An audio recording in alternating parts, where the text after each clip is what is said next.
बोलिए मुरलिया वाले की जय हो। कि मन मोहन मन हरण ने बाते करे अनरीत और ब्रज की सखियां छोड़ के कुब्जा से करिए। बुंदेली सरस्वती संगीत स्टूडियो के माध्यम से यह कृष्णा चंदी गीत पेश है आपकी सेवा में भैया। और कहना है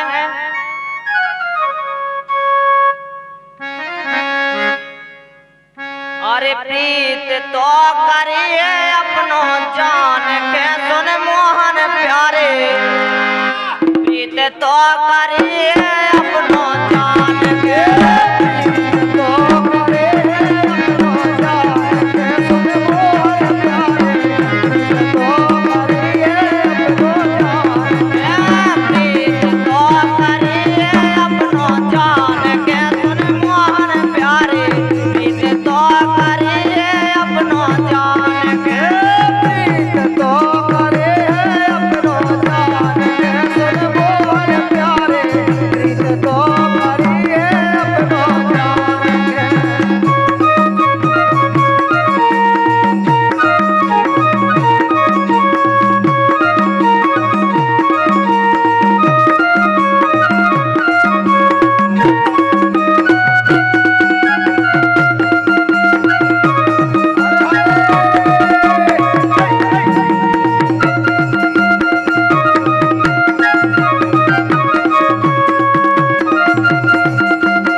कल्याण से सुन मोहन प्यारे प्रीत तो करिए अपनो जान के तो करिए अपनो जान के सुन मोहन प्यारे तो करिए अपनो जान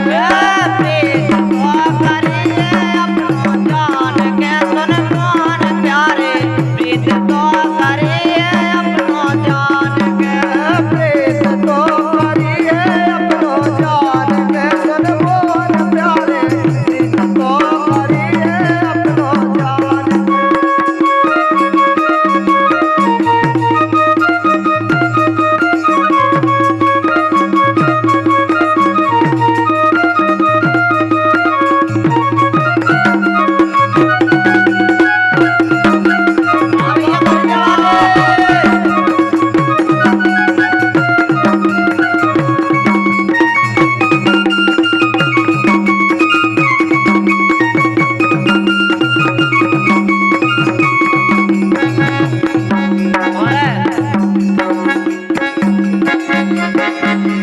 अरे चांद सखी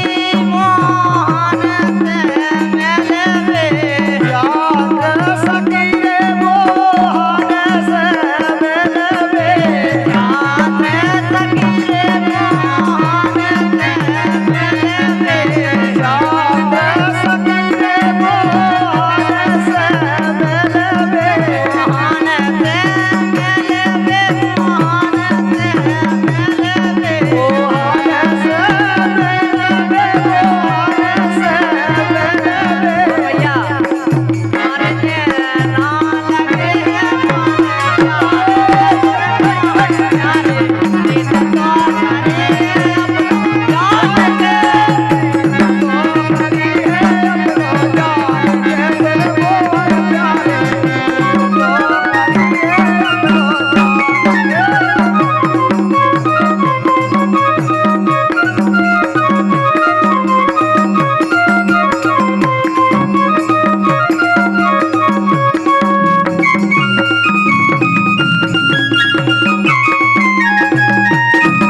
बोलिए मुरलिया वाले की